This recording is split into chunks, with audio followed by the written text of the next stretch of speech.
Hello guys. Hello guys.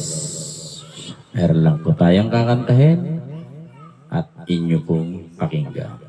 Mabuti.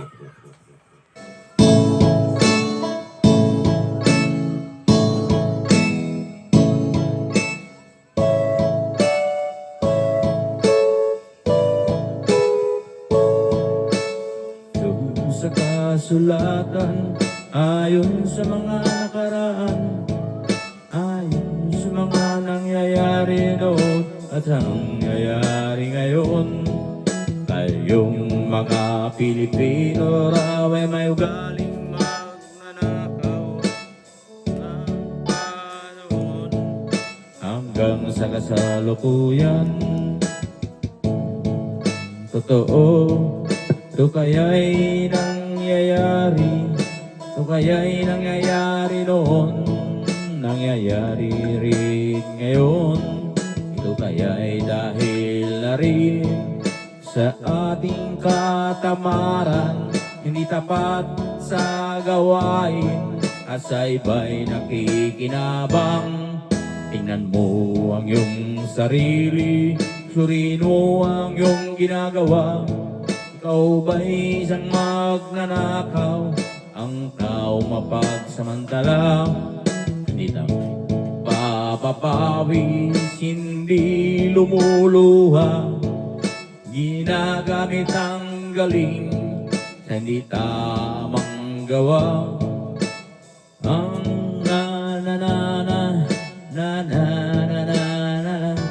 magnanakaw ay mapagsamantala, magaling makunwari, magaling makilala.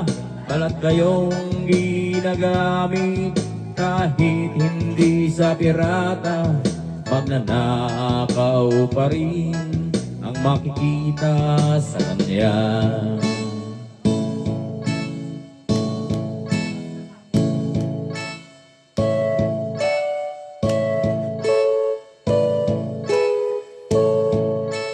May magnanakaw ras, talino at pawis, pati ang galing, kuminsay ninanakaw din. Ano kayang dapat gawin? Ngayong alam na natin, dahil na rin ba sa katamaran, hahayaan mong ibang tao natin? Tingnan mo ang iyong sarili, suriin mo ang iyong ginagawa. Ikaw ba'y isang magnanakaw? Ang taong mapagsamantala, hindi na nagpapapawis, hindi lumuluha.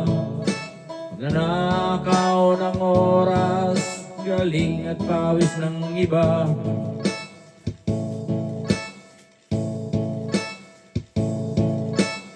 Ang magnanakaw ay mapagsamantala, magaling makunwari, madaling makilala.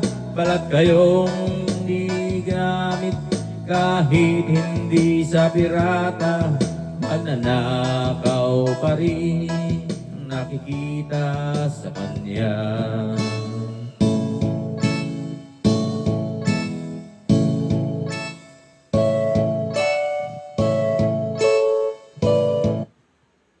Oh guys, palagay ko narinig nyo kung ano yung kinanta.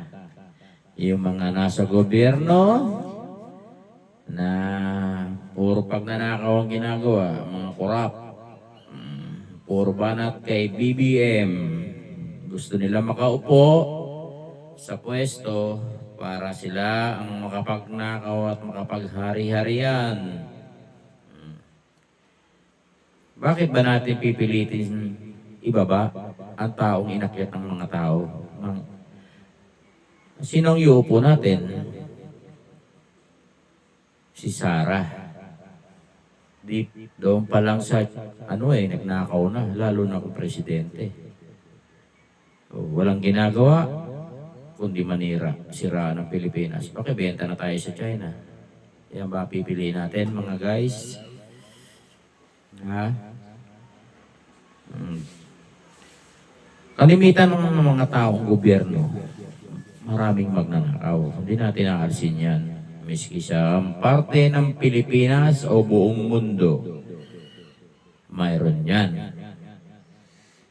Kaya nga sila mga nagpapakamatay tumakbo, kaya nga nagpapakamatay sila, maupo sa tungkulan, maging makapangyarihan. Ay, meron nga kaming alam dyan eh. Biglang yumaman. Ano ang dahilan? Alam nyo na yan. Sa maliliit na sangay ng gobyerno, ang dami rin magnanakaw. Hindi mawawala yan. Bakit? Dahil ba sa kahirapan?